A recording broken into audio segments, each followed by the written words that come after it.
Este pobre estudante do ensino médio é a mais nova vítima de Truck-kun, e ao acordar, ele se encontra em um mundo de Isekai.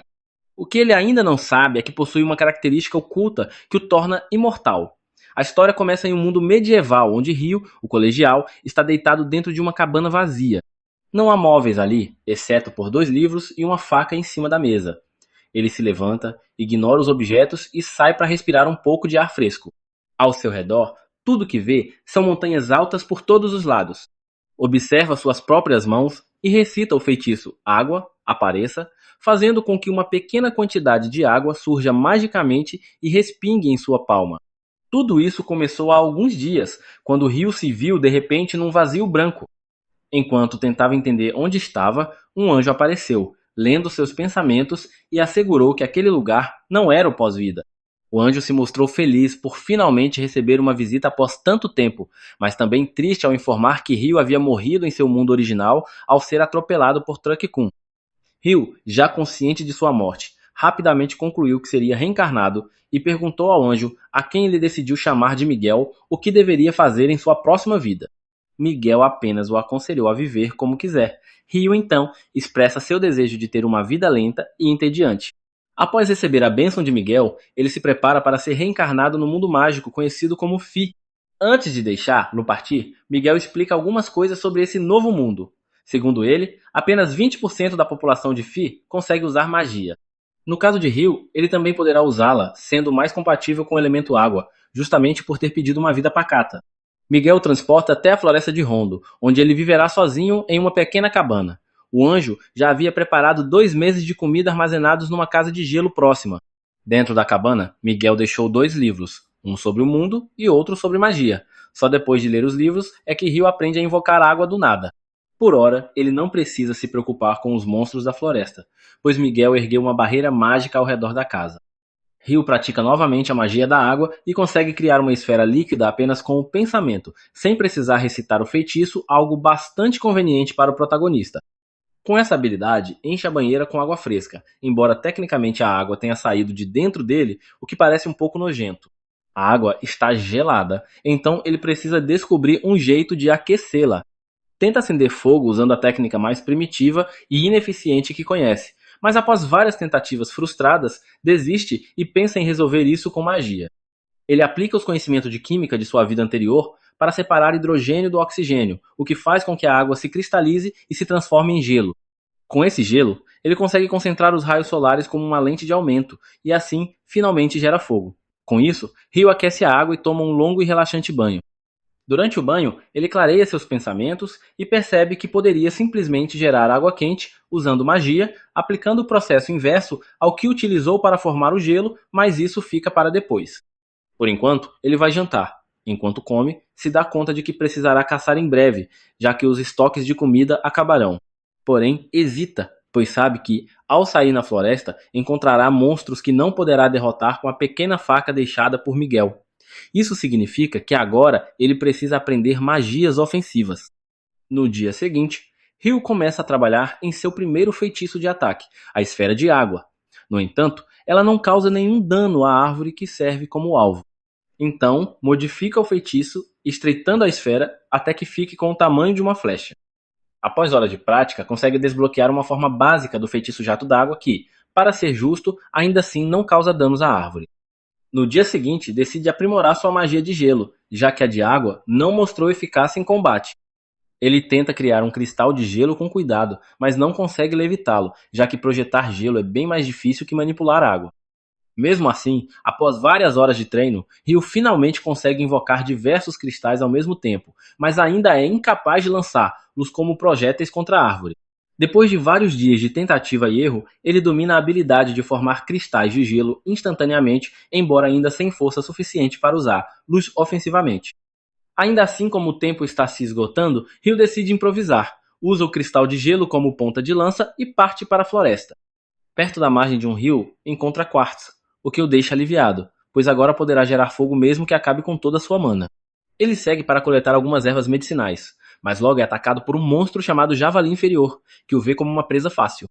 O Javali investe diretamente contra ele, e Ryo, paralisado pelo medo, não consegue mover os pés, quase encerrando ali mesmo sua curta jornada no mundo de Fi.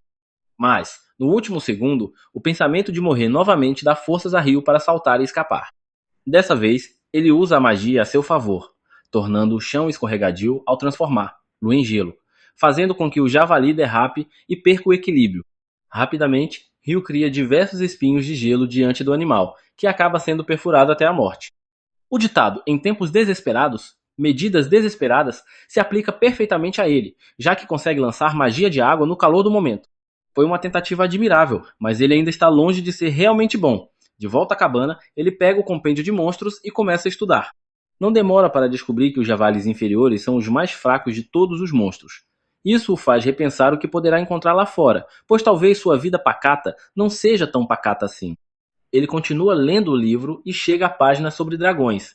A única coisa que o livro informa é que, se encontrar um, deve correr. Não que isso vá salvar, ele provavelmente morrerá de qualquer forma, mas ainda assim deve tentar. A página seguinte fala de um monstro chamado Akuna, para esse nem correr adianta. Só resta rezar para nunca cruzar com um. O livro não oferece muito consolo, mas ele segue estudando. Esperava-se que ele estivesse desmotivado após seu primeiro encontro com um monstro, mas um garoto não pode ficar preso dentro de casa para sempre. Assim, no dia seguinte, ele se prepara e sai novamente. O dia começa bem, ele encontra uma árvore com frutas. Ao dar a primeira mordida, sente que todo o estresse do dia anterior valeu a pena. O sabor é maravilhoso. No entanto, o alívio dura pouco, pois um falcão assassino surge do nada e o derruba no chão. Imediatamente, ele percebe que o pássaro é mais forte do que ele e não há chance de vencê-lo. O falcão utiliza a magia do ar invisível, contra a qual ele não tem como lutar. Ryu se lembra do conselho do livro e começa a correr, mas como alguém pode fugir de um pássaro? Ao perceber que está encurralado, decide parar e lutar. Usa sua magia de gelo para prender o falcão. Quando acredita que a criatura está morta, aproxima-se, mas o pássaro quebra o gelo e se liberta, embora com um dos olhos ferido. Percebendo que Ryu está mais forte do que antes, o falcão decide recuar. Ryu desaba no chão, aliviado, e reclama que aquela vida tranquila que pediu não tem nada de pacífica. Quando tenta voltar para casa, percebe que está perdido após correr tanto durante o ataque. Enquanto tenta se localizar pela floresta, algo o assusta. Ele vê um Dullahan, uma criatura sem cabeça, com fumaça saindo do pescoço, cuidando de seu cavalo. De algum modo, ele consegue encontrar o caminho de volta. Com o passar do tempo, continua treinando. Combate vários monstros, pesca, aprimora sua magia de gelo até o ponto em que ela pode cortar uma montanha. Ele continua se fortalecendo e nesse ponto já está se adaptando à sua nova vida. Mas, todas as noites volta ao lugar onde viu o Dullahan para enfrentá-lo. Não porque queira vencer, mas talvez porque sinta que esses combates o fortalecem. Ele não sabe muito sobre Dullahans, já que não há nada sobre eles no compêndio que possui. E isso leva a pensar que talvez o Dullahan não seja um monstro ou que pelo menos não esteja em um livro para iniciantes. Após mais uma luta fracassada, ele admite que continua voltando porque acredita que o Dullahan quer torná-lo mais forte. Ele observa o Dullahan forjando uma espada de gelo.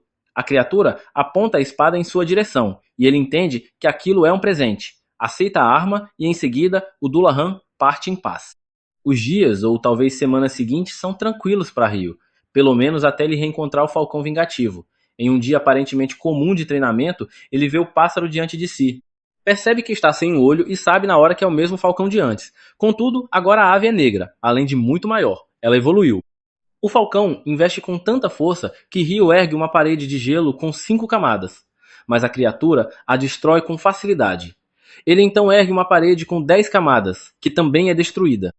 Quando lança sua lança de gelo, o falcão voa direto por ela e continua o ataque. A vara de apoio que ele usava cai, e no calor do momento, Ryu empunha a espada que ganhou do Dullahan e ataca. A espada funciona. O falcão recua, mas logo volta a atacar com tudo. Ryu consegue perfurá-lo com a lâmina e a criatura cai. Ele se aproxima e reconhece a determinação do inimigo. Afinal, foi ele quem tirou o olho do pássaro novamente, e sabe que o falcão evoluiu só para poder enfrentá-lo. Ele admite que graças a esse combate também se tornou mais forte. Em respeito, permite que a criatura morra por sua mão. Retira a espada do corpo do falcão, que finalmente morre. Ele continua sua jornada, completamente alheio ao fato de que um dragão está por perto. De repente, o dragão se aproxima e começa a falar com ele. Ryu fica chocado ao perceber que consegue ouvir a voz de um dragão. O dragão, por sua vez, se mostra aliviado por poder usar sua telepatia novamente. Ele pergunta a Ryu se viu um falcão evoluído, e Ryu responde que o matou. O dragão se surpreende e questiona como um simples humano poderia ter poder suficiente para realizar tal feito. Em resposta, Ryu mostra a ele a espada que ganhou do Dullahan. O dragão a reconhece de imediato como a espada do Rei das Fadas e pergunta o que Ryu fez para merecer tal presente, mas nem o próprio Ryu sabe responder. Como o dragão já havia terminado suas perguntas, Ryu aproveita para fazer as suas também. Os dois conversam até o entardecer, trocando palavras como velhos conhecidos, até que o dragão diz que precisa partir. Antes de ir, Ryu se apresenta, e o dragão revela seu nome, Luen. A essa altura, Ryu está genuinamente aproveitando sua nova vida.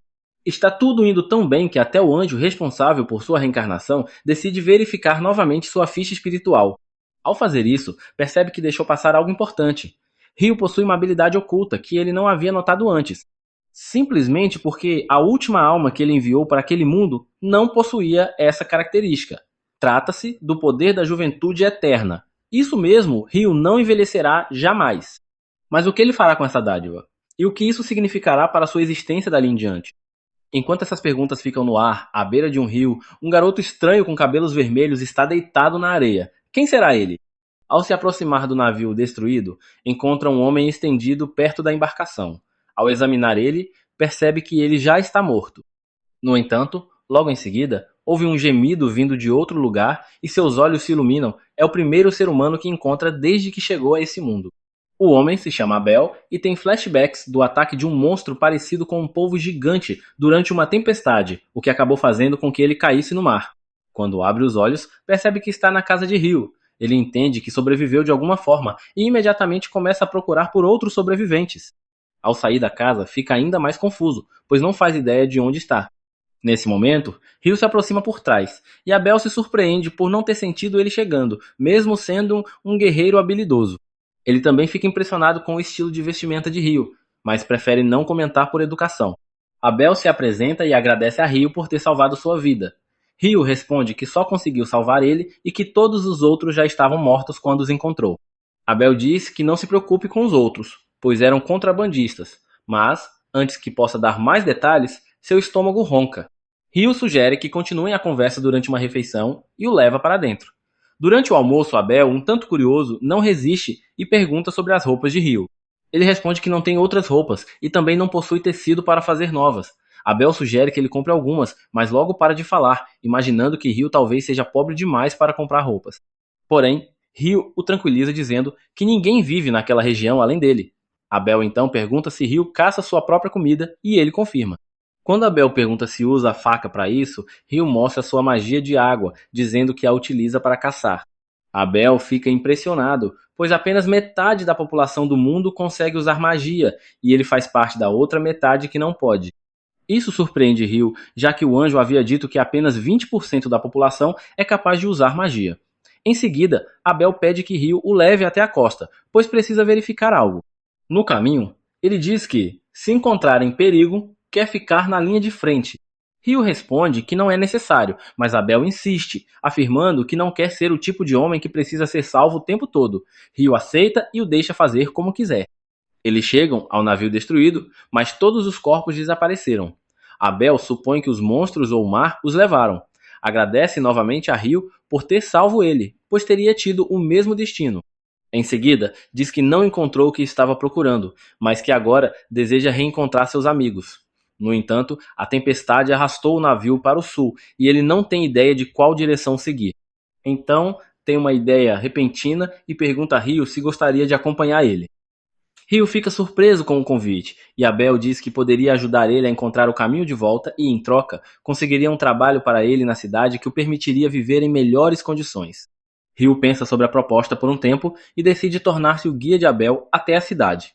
Naquela noite, ele olha para o jardim que cultivou com tanto esforço e sente tristeza por deixar ele para trás. Antes de dormir, diz Abel que vai sair para se despedir de alguém. O cavaleiro fica curioso, mas decide não insistir. Enquanto isso, Ryu vai até o lago onde vive o Cavaleiro Sem Cabeça para informar que deixará a floresta por um bom tempo.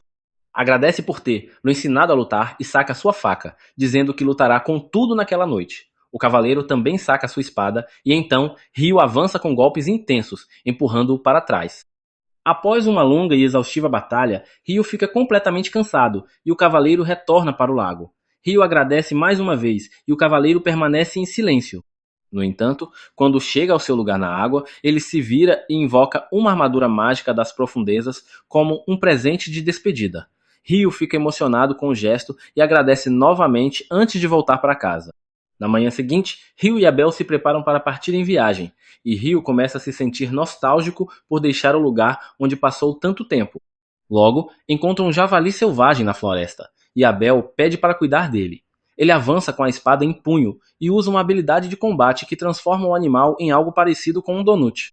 Rio fica maravilhado e pergunta: o que são habilidades de combate? Abel explica que são técnicas utilizadas por quem luta com armas. À noite, acampam em uma árvore oca e no dia seguinte continuam a jornada pela floresta. Durante o caminho, encontram alguns homens lagarto num pântano e Abel decide mudar a rota para evitar confronto, já que esses inimigos são bastante fortes. No entanto, Rio sente que estão sendo seguidos, mesmo depois de desviarem o caminho. Abel se prepara para lutar e Rio diz que há muitos inimigos, então ele usará magia também. Abel acha que Rio não conseguirá lutar sem seu cajado, mas fica chocado quando vê invocar 4 lanças de gelo e derrotar 4 homens lagarto de uma só vez. Após a luta, Abel pergunta sobre o feitiço usado. Rio responde que é apenas uma lança de gelo comum, mas Abel diz que seus amigos magos do vento só conseguem lançar um ataque por vez, enquanto ele lançou 4 de uma vez. Rio afirma que isso deve ser uma limitação da magia do vento, pois isso é normal na magia da água. Abel decide não pensar muito nisso e diz que devem continuar a jornada. Mas antes disso, Rio cria 2 copos de gelo e os enche com água invocada magicamente. Abel nota que Rio usou uma invocação diferente daquela que utilizara anteriormente e o confronta, mas Rio disfarça dizendo que provavelmente ele deve ter ouvido errado da última vez. Logo depois, Abel entrega uma moeda a Rio e este, animado, diz que é a primeira vez que vê dinheiro em sua vida. Abel fica completamente perplexo, já imaginava que Rio era pobre, mas não a ponto de nunca ter visto uma moeda. Então, decide explicar um pouco sobre o mundo para ele, começando pelas 3 principais nações das planícies centrais: o Reino de Nightly, o Império Deb e a Federação Rendel. Rio imediatamente começa a debochar do nome do Império Deb, dizendo que é um nome ridículo, e enquanto continua criticando o nome, os dois chegam a uma clareira ampla. De repente, percebem uma pedra se movendo sozinha. Rio, por sua vez, conjura um escudo de água para bloquear as pedras que são arremessadas em sua direção. Eles haviam entrado em um ninho de golems de pedra. Rio questiona se golems não deveriam ter uma aparência mais humanoide, mas Abel prefere primeiro lidar com o perigo antes de responder. Ele corre até o golem mais próximo e abre um buraco no seu corpo com um golpe poderoso, mas a criatura logo se regenera e continua atacando. Abel recua, percebendo que os ataques físicos comuns não surtem efeito. Rio então tem uma ideia. Invoca um enorme bloco de gelo no ar e o derruba sobre os golems, esmagando-os completamente. Abel fica pasmo, pois nunca viu um feitiço assim antes, mas Rio usa o mesmo truque algumas vezes até eliminar todos os inimigos. Após a batalha, encontra um golem especial com uma grande pedra mágica em seu corpo, e Abel diz que ela deve valer bastante.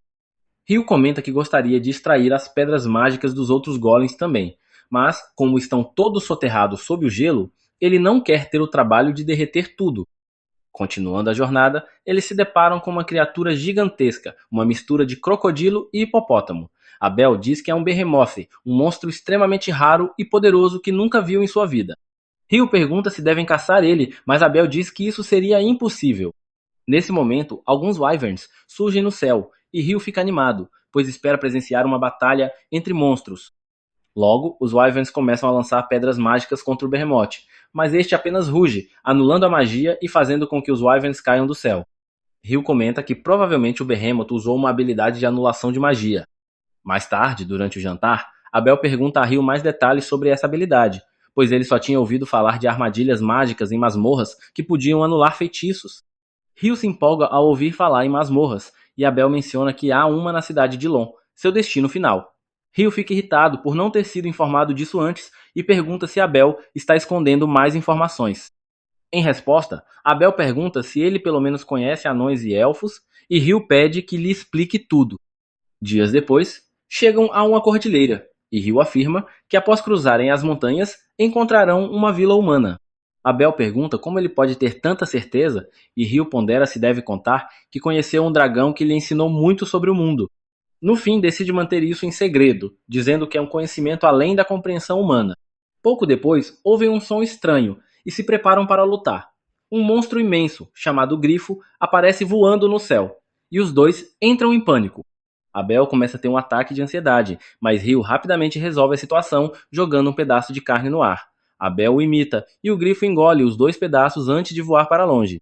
Ambos respiram aliviados e reconhecem que teriam sido mortos rapidamente se tivessem tentado lutar. Continuando o caminho, Abel comenta que nenhum humano viu um behemoth ou um grifo nos últimos 100 anos, e que as altas montanhas provavelmente os impedem de alcançar os assentamentos humanos. Isso faz Rio se lembrar de que os wyverns que enfrentaram o behemoth vieram do norte, o que significa que o ninho deles está próximo. E ele estava certo, logo encontram alguns wyverns alimentando-se de uma criatura. Rio quer lutar, mas Abel avisa que seriam necessários ao menos 20 aventureiros experientes para enfrentar monstros daquele nível. Rio diz que será inevitável enfrentar Luz algum dia e pergunta se Abel conseguiria vencer Luz em combate corpo a corpo caso suas asas estivessem presas. Abel responde que sim, e Rio imediatamente sai da toca e começa a entoar uma falsa magia elaborada só para invocar 4 lanças de gelo que perfuram as asas dos wyverns. Abel aproveita para matar Luz com precisão, mas então aparecem mais 2 wyverns. Rio os imobiliza novamente com lanças de gelo dessa vez, sem nem mesmo usar encantamento, e isso deixa Abel desconfiado. De qualquer forma, conseguem derrotar os wyverns e coletar suas pedras mágicas. Depois disso, seguem viagem para o norte. Mas é aí que o vídeo termina. Não se esqueça de curtir e se inscrever no canal. Rio e Abel continuaram sua jornada enquanto discutiam se deveriam ou não correr o risco de encontrar wyverns novamente. Enquanto Rio não se importava de lutar contra essas bestas monstruosas, Abel definitivamente não queria enfrentar um perigo desse nível. Ainda assim, ele ficou feliz que Rio tenha enfrentado os wyverns anteriormente, já que agora os dois tinham um saco cheio de pedras mágicas, que poderiam ser trocadas por uma boa quantia de dinheiro. Após atravessarem uma região ao norte, eles avistaram uma trilha estreita ao longe, o que indicava a proximidade de uma cidade se continuassem por aquele caminho. Abel olhou ao redor e percebeu que a estrada levava em direção a uma montanha gigantesca a leste, parecendo o próprio Everest. Por isso, sugeriu que caminhassem para o oeste.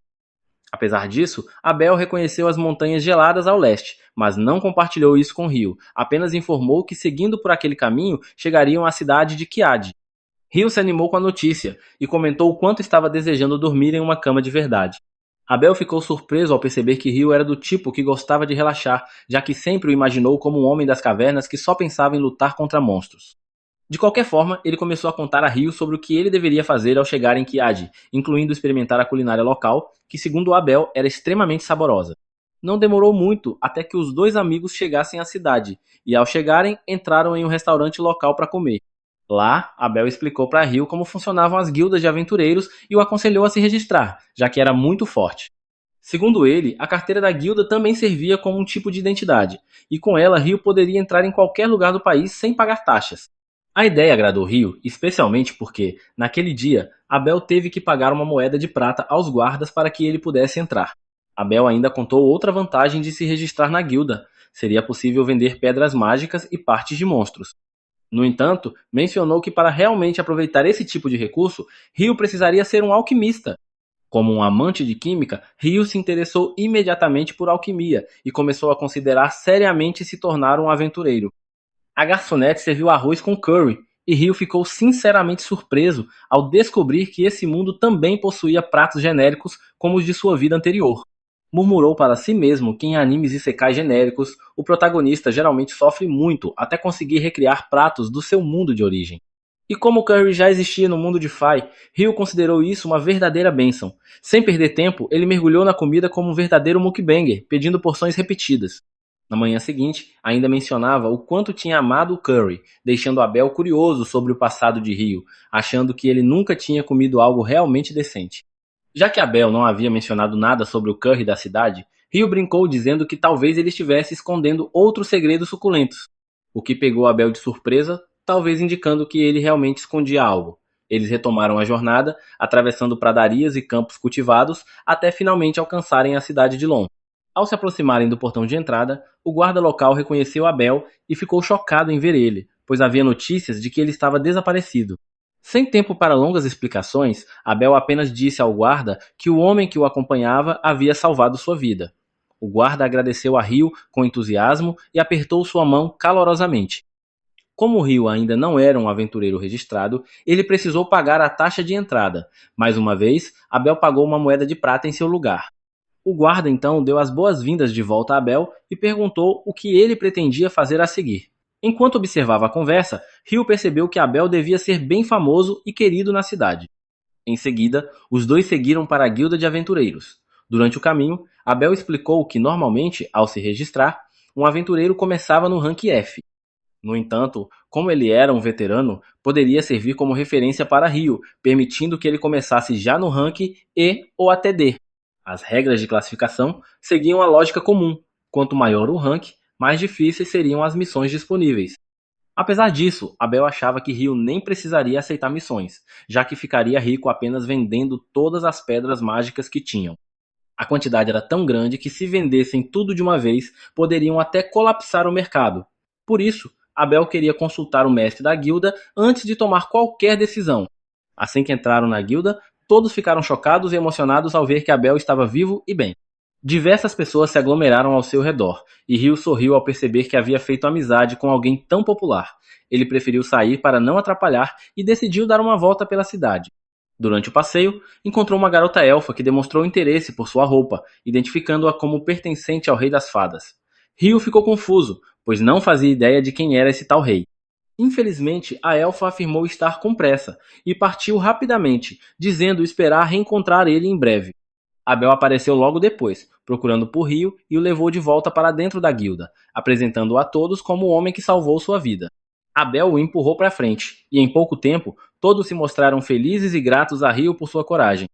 Depois que todos voltam aos seus afazeres, Abel leva Rio até a recepcionista da guilda para iniciar o processo de registro como aventureiro e o recomenda pessoalmente, pedindo que Rio seja registrado diretamente como aventureiro de rank D. A recepcionista fica incrédula ao ver que alguém como Abel, membro do renomado grupo Crimson Sword, está endossando alguém. Ela revela que é a primeira vez que um membro desse grupo faz tal coisa, o que significa que Rio deve ser alguém realmente especial. Mesmo assim, ela aprova o pedido, mas explica que Rio ainda precisará passar por uma avaliação física obrigatória. Enquanto isso, Abel expressa que precisa conversar com o mestre da guilda. Logo, o dramático mestre da guilda, Hugh, aparece correndo assim que ouve que Abel retornou. Abel então o apresenta a Hugh e diz que quer que ele faça o exame de promoção de rank. Hugh responde que, para isso, será necessário testar a força de Hugh. Mas Abel diz que Hugh é mais forte do que ele, o que o mestre da guilda acha difícil de acreditar. Para provar seu ponto, Abel mostra a Hugh todas as pedras mágicas que eles coletaram dos Wyverns, e Hugh fica completamente em choque. Ele diz que a quantidade de pedras mágicas indica que eles caçaram Wyverns suficientes para destruir um país inteiro. Abel tranquiliza dizendo que não há motivo para se preocupar com o ataque de monstros, pois caçaram os Wyverns ao sul das Montanhas Maléficas. Rio então pergunta se o nome da montanha tem algum significado, e Rio responde que nunca ouviu falar de alguém que tenha atravessado essas montanhas em segurança. Elas são tão perigosas que nem mesmo os aventureiros de ranking mais alto se atrevem a ir até lá sem uma razão muito forte.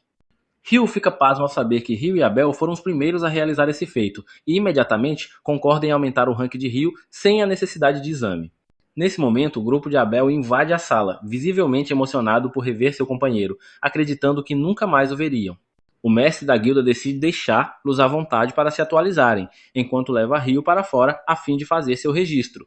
Rio o acompanha e Abel pede que espere na recepção depois, pois quer levá-lo a um lugar especial. Rio conduz Rio até seu escritório, explicando que o grupo de Abel, a Espada Carmesim, é um dos mais fortes e populares da guilda. Rio não parece surpreso, mas questiona se realmente merece começar diretamente como um aventureiro de rank D. Rio, então, responde que conhece bem o talento de Abel, mas sabe que ele não conseguiria derrotar um Wyvern sozinho. Isso faz acreditar que Rio teve um papel essencial na luta, o que justifica seu rank inicial.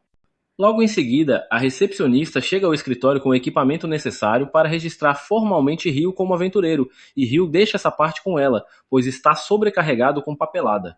A recepcionista, chamada Nena, se apresenta e inicia a entrevista básica. Ela informa que Rio poderá ficar nas acomodações da guilda por 300 dias após o registro, mas depois terá que encontrar outro lugar para viver. Em seguida, ela comenta sobre o curso de exploração de masmorras oferecido pela guilda para novatos como ele. Rio imediatamente expressa interesse em participar, e Nena marca a aula para dali a 2 dias, às 9 da manhã. Rio fica chocado ao descobrir que existem relógios nesse mundo. A recepcionista então dá prosseguimento ao processo de registro e pede que Rio coloque a mão sobre um dispositivo de cristal. Assim que Rio toca o cristal, ele escaneia seus dados biométricos e os transfere para uma placa de metal no topo do dispositivo, transformando-a em seu cartão da guilda. Nenal o parabeniza por estar oficialmente registrado. Após isso, eles deixam o escritório e logo depois Abel leva Rio para um passeio pela cidade. Ele diz que quer comprar roupas e um cajado como pagamento por ter Lu escoltado até ali. Rio agradece pelas roupas, mas fica curioso quanto ao cajado.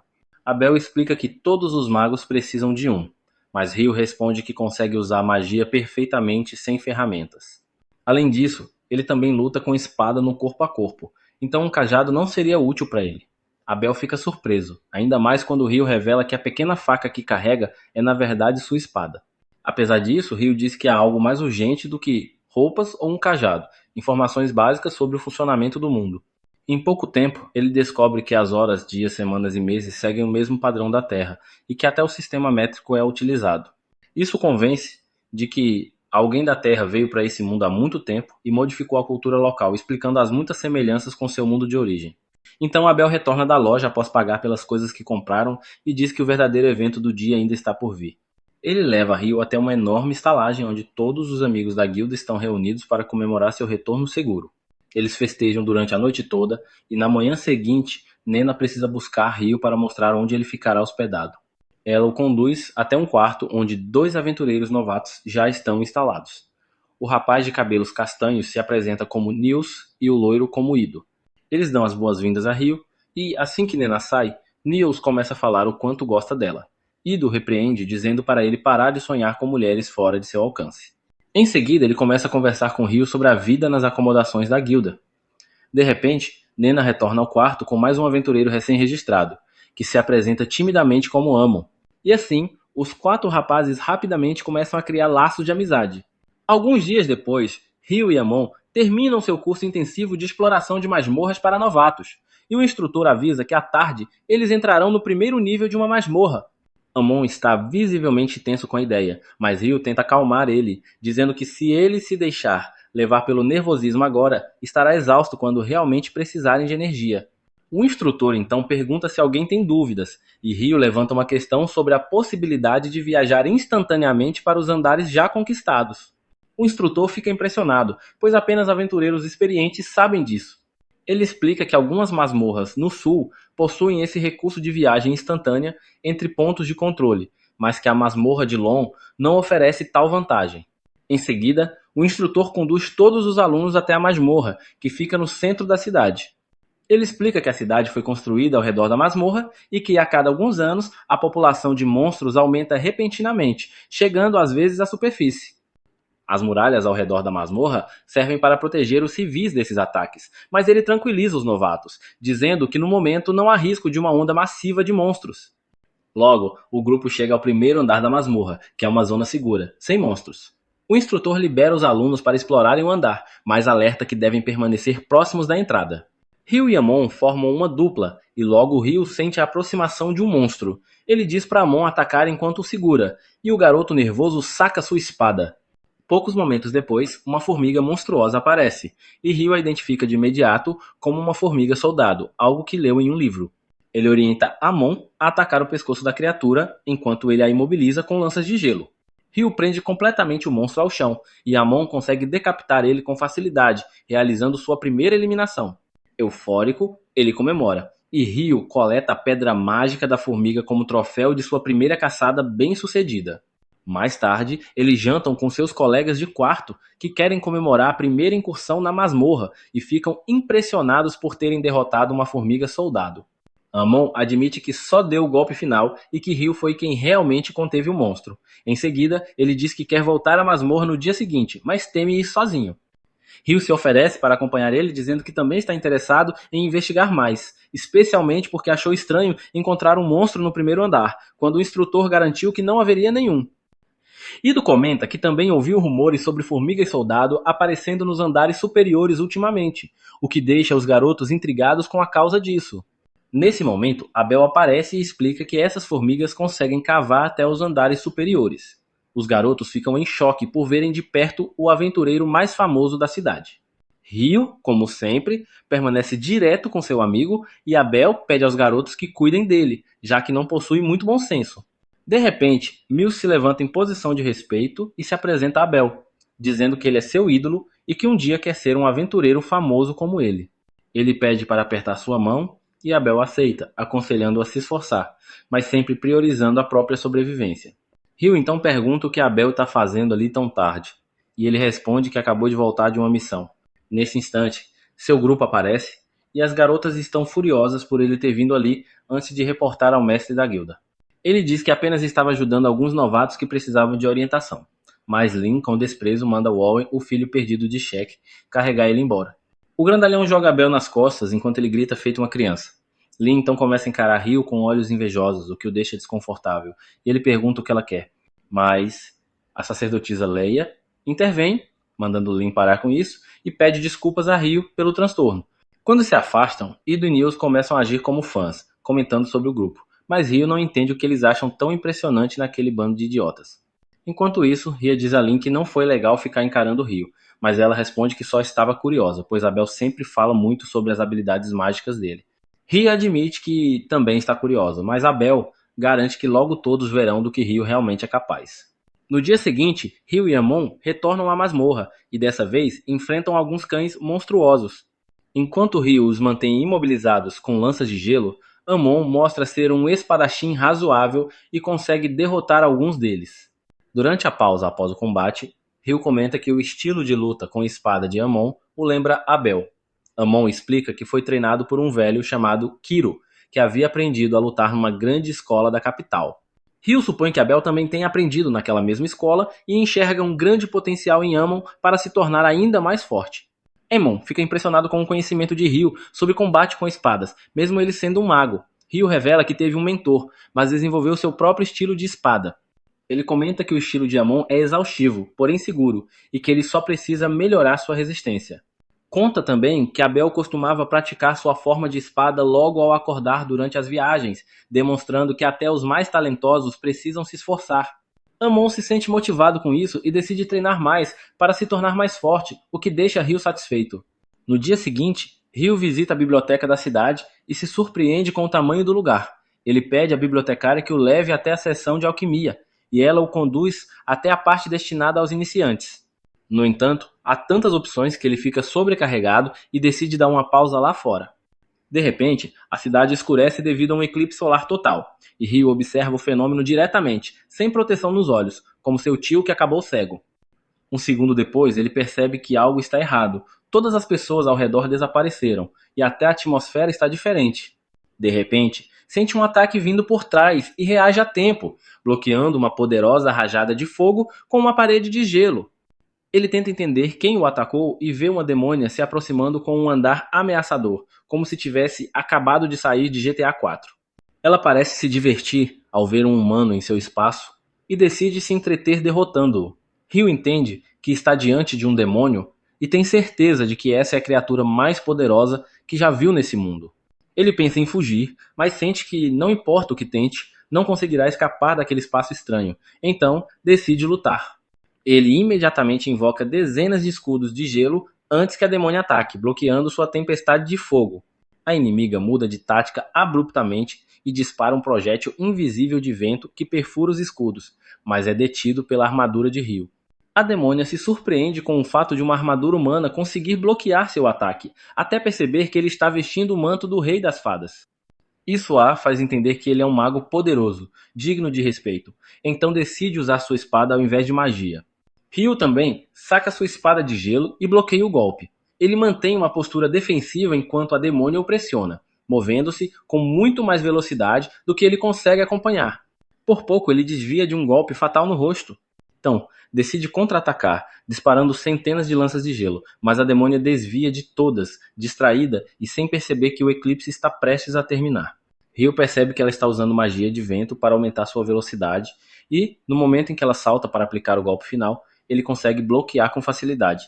Apesar da velocidade, os golpes dela são inferiores aos do cavaleiro sem cabeça que o treinou.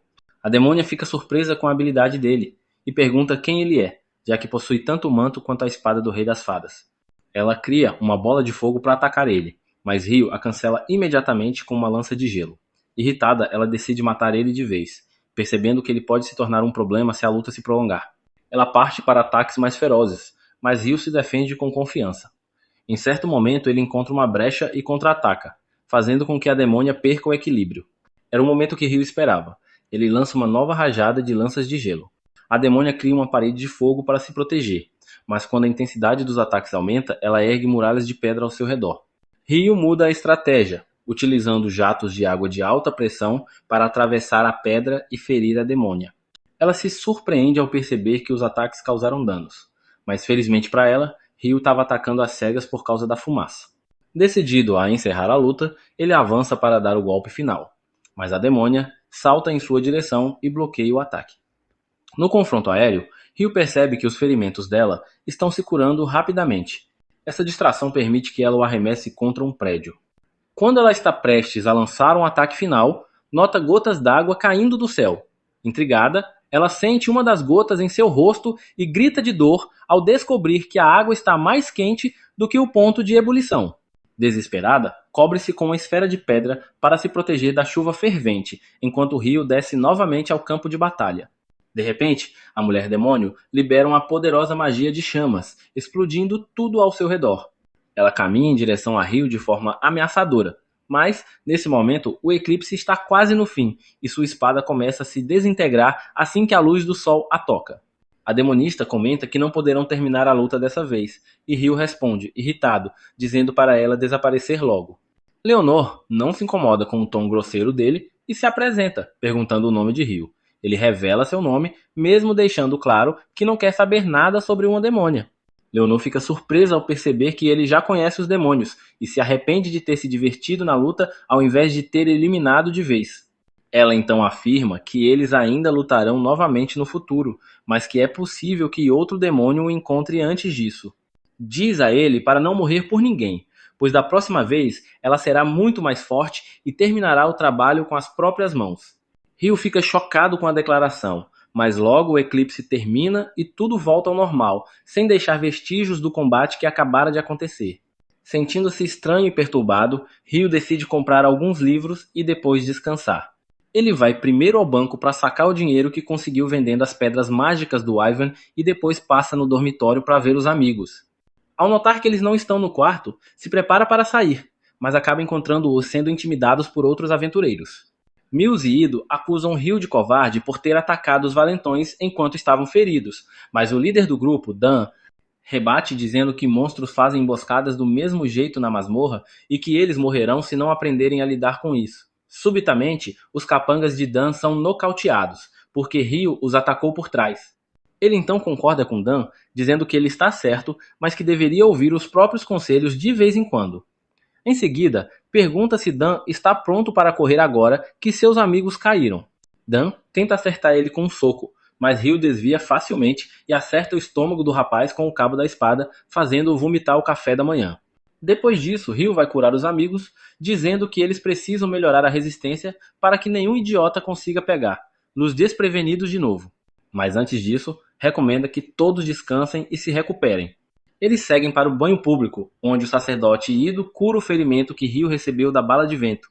Todos ficam curiosos sobre quem teria conseguido ferir alguém tão forte como ele, mas Ryo decide não contar nada sobre a demônia por enquanto, pois o mais importante naquele momento era relaxar. Logo depois, Amon, Nils e Ido começam a explorar a masmorra como uma equipe. Enquanto Mills e Amon lutam contra goblins, Ido fica na retaguarda para auxiliar Luz e curar Luz quando se machucam. Mills coleta as pedras mágicas deixadas pelos goblins enquanto Ido cuida dos ferimentos de Amon, e os dois conversam sobre o perigo que foi encontrarem aqueles inimigos.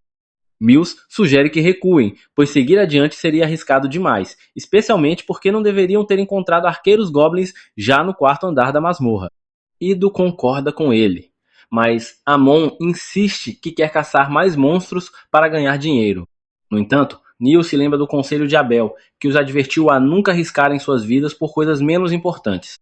No fim, eles decidem retornar à superfície, o que acaba sendo a decisão mais sensata do dia, já que apenas alguns andares abaixo um grupo de aventureiros é completamente destruído por um monstro enorme e poderoso. Já na superfície, Ryo pensa sobre como a magia de Leonor era incrivelmente poderosa, mas percebe que estava no mesmo nível que ela em termos de velocidade de conjuração. Ele decide que vai trabalhar para fortalecer seus pontos fortes e eliminar suas fraquezas, lembrando-se de que não conseguiu acompanhar a velocidade dos movimentos de Leonor no dia anterior. Fica com inveja da magia do vento dela, mas logo decide não se prender a isso e criar suas próprias soluções. Ele pensa que poderia usar jatos de água para se impulsionar. Embora já tenha feito isso debaixo d'água, não sabe se funcionará na superfície. Então, ele cria uma plataforma de gelo à sua frente e usa centenas de pequenos jatos de água saindo de suas costas para tentar se impulsionar. No entanto, o resultado é decepcionante. Ele se move tão devagar quanto uma velhinha atravessando a rua. Ryo fica frustrado, mas decide chamar isso de trabalho em progresso, o mesmo nome que dá à sua saúde mental. Depois disso, ele segue para a biblioteca para aprender mais sobre demônios e alquimia. Ao mesmo tempo, a maga de baixo escalão Lin, do grupo de Abel, também está estudando na biblioteca. Ela está tentando encontrar registros de algum feitiço capaz de criar uma parede de gelo espessa o suficiente para esmagar golems, mas não encontra nada. Ainda assim, ela fica satisfeita, pois quer acreditar que Ryo é apenas um charlatão que enganou Abel e acha que apenas o mago mais forte do continente poderia lançar feitiços tão poderosos. Quando devolve o livro à estante, vê a elfa Cira. As duas trocam cumprimentos e conversam um pouco, até que Cira se lembra de que precisa voltar para seu grupo. Em outra parte da cidade, Amon e os outros retornam à guilda, e Nils começa a gaguejar ao ver a recepcionista Nena. Ido dá um tapa em sua cabeça e, assumindo a liderança, relata a Nena que encontraram arqueiros goblins no quinto andar, algo totalmente fora do comum, e por isso decidiram voltar rapidamente para relatar. Nena confirma as pedras mágicas entregues por eles e corre para informar o mestre da guilda sobre o ocorrido, agradecendo aos meninos por trazerem essa informação crucial. Ryo, o mestre da guilda, fica claramente incomodado ao saber que goblins foram encontrados no quinto andar, já que esses monstros normalmente habitam andares abaixo do 10º. Ele teme que isso seja sinal de um problema maior e pede que Na convoque imediatamente todas as equipes de rank B e superiores. Nina responde que apenas 2 grupos de alto escalão estão na cidade naquele momento: a Espada Carmesim, de Abel, e a Brigada Branca. Logo, Abel e seu grupo são convocados para o escritório de Ryo, mas Abel não fica nada feliz ao saber que terá que trabalhar em conjunto com a Brigada Branca, já que não gosta do líder deles. As garotas de seu grupo o mandam parar de ser infantil e ele se acalma antes de entrar na sala. Phelps, o líder da Brigada Branca, já está lá e Abel se esforça para não fazer cara feia ao ver ele. Quando todos se sentam, Ryo explica que goblins foram encontrados no quinto andar da masmorra e garante que a informação é totalmente confiável. Ele diz que tanto a Espada Carmesim quanto a Brigada Branca deverão entrar na masmorra e investigar qualquer sinal de uma possível onda de monstros. Ryo explica que a última onda ocorreu há 10 anos, e embora pareça cedo demais, há chances de que outra esteja se formando. Ele oferece um pagamento adiantado de 100 moedas de ouro e outras 200 moedas ao fim da missão. Abel pergunta se a missão consiste apenas em investigar, ao que Ryo confirma. Phelps então questiona o que devem fazer caso a onda já tenha começado. Ryo responde que nesse caso eles devem retornar imediatamente à superfície, pois a guilda irá isolar a masmorra com muros e solicitar ajuda dos cavaleiros para lidar com os monstros. Ryo informa que já alertou o senhor feudal local e a sede dos cavaleiros, pois, se for mesmo uma nova onda, precisam estar completamente preparados. Ele então pergunta se os 2 grupos aceitam a missão, e ambos concordam prontamente. No dia seguinte, Ryo se prepara para visitar a Biblioteca do Norte antes mesmo de seus colegas de quarto acordarem. Ele comenta que pretende estudar mais sobre alquimia e ouviu dizer que essa biblioteca tem livros sobre temas mais avançados.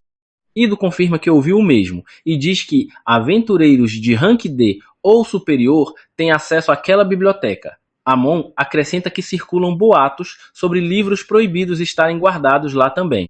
Ryo fica realmente empolgado ao ouvir isso, mas Ido lembra de que ele precisa ser no mínimo um aventureiro de rank B para poder ler aqueles livros especiais. Mesmo assim, os garotos desejam boa sorte a ele em sua busca por conhecimento enquanto se preparam para mais uma incursão na masmorra. Ryo logo chega à Biblioteca do Norte e imediatamente gosta da atmosfera do lugar. Começa a procurar pelos livros de que precisa e pensa que, se pedir a alguém informações sobre livros relacionados a demônios, com certeza causará alvoroço. No entanto, ao subir as escadas para o primeiro andar, ele vê a elfa Sarah Lee e fica imediatamente encantado por ela. Enquanto isso, Hugh e os dois grupos de aventureiros de alto escalão chegam aos portões da masmorra. Quando estão prestes a abrir as portas, Abel detém Hugh, pois seus instintos lhe dizem que algo está errado. Ele pede para Lynn usar sua magia de vento para vasculhar o primeiro andar em busca de monstros, e ela rapidamente detecta centenas de criaturas esperando logo atrás dos portões. Todos entram em pânico ao ouvir isso, pois é uma prova definitiva de que uma grande onda de monstros já começou. Hugh ordena que todos recuem e entrem em contato com os cavaleiros e com a guilda imediatamente. Na guilda, Mills e os outros veem o aviso de que a masmorra foi fechada e acreditam que isso se deve aos arqueiros goblins que encontraram. Mas então, um homem chega correndo para anunciar que uma onda de monstros começou e que todos os aventureiros devem ir imediatamente para os muros ao redor da masmorra para conter os monstros. Enquanto isso, Hugh e Sarah continuam se encarando, alheios ao caos lá fora. Finalmente, ela comenta que se encontram novamente. Eles se apresentam e Sarah pergunta se ele está procurando algo específico. Hugh quase revela que está estudando demônios, mas disfarça dizendo que quer aprender alquimia para criar golems. Cira fica impressionada com sua ambição, já que criar golems não é uma tarefa fácil. Ela explica que não há livros que tratem diretamente disso, mas pede para ele seguir ela, pois sabe indicar quais obras podem ajudar ele melhor. Afinal, conhece quase tudo sobre a biblioteca. Eles começam a conversar sobre livros e aventuras enquanto caminham, e Sarah revela que é a única integrante de um grupo de rank B chamado Vento. Hugh comenta que ouviu dizer que havia apenas uma elfa na cidade, e Sarah confirma, dizendo que os elfos não costumam se misturar com humanos, mas que ela é uma exceção. Enquanto isso, todos os aventureiros da cidade se posicionam sobre os muros da masmorra, e logo os monstros arrombam os portões pesados. Hugh comanda que todos ataquem com magia e flechas, iniciando uma batalha feroz contra o exército Goblin. Os cavaleiros também se juntam à luta, e por um momento a situação parece sob controle. No entanto, Hugh fica preocupado porque há muito mais monstros do que na última onda. Enquanto isso, o grupo de Abel fica sem flechas, mas Mills chega com um barril cheio delas, além de um recado de Hugh. Sua equipe deve eliminar o chefe dos monstros após o término da onda de criaturas menores. Logo, quase todos os goblins são eliminados, e Hugh ordena que Abel e Phelps liderem suas equipes na investida final. Eles pulam dos muros e Lynn usa magia de vento para suavizar a queda. Avançam rapidamente, eliminando os goblins restantes até alcançarem a porta onde espera um chefe. Um general goblin surge e eles acham que a batalha acabará assim que o derrotarem. Porém, outros dois generais saem logo depois, e Abel percebe que estão diante de um rei goblin. Ele alerta que precisam derrotar os generais antes que o rei apareça, pois, do contrário, eles ficarão ainda mais fortes. Decide que ele e Phelps enfrentarão um general cada, enquanto Lynn e Lia cuidarão do terceiro. A luta começa, e Abel consegue cortar os braços de seu inimigo quando de repente avista o Rei Goblin surgindo da entrada. Ele grita para todos se abaixarem. No instante seguinte, uma poderosa lâmina de vento sai da masmorra e elimina os 3 generais Goblins em um só golpe. Todos ficam chocados com a força e a brutalidade do Rei Goblin, mas Abel e Phelps sabem que são os únicos capazes de enfrenar ele. Eles se unem para atacar ele, mas suas armas não conseguem perfurar sua armadura. De repente, Abel avança em direção ao rei, ativando uma habilidade que o transforma em um fantasma para evitar os ataques. Ele se aproxima e tenta perfurar o coração do rei com sua técnica de combate, mas não consegue finalizar ele. O rei tenta atacar ele, mas Abel grita para Lynn acabar com ele enquanto desaparece novamente. As lanças de vento de Lynn atravessam Abel e acertam o Rei Goblin, finalmente o derrubando. Todos respiram aliviados ao verem que venceram, mas não imaginam que o verdadeiro perigo ainda está escondido dentro da masmorra.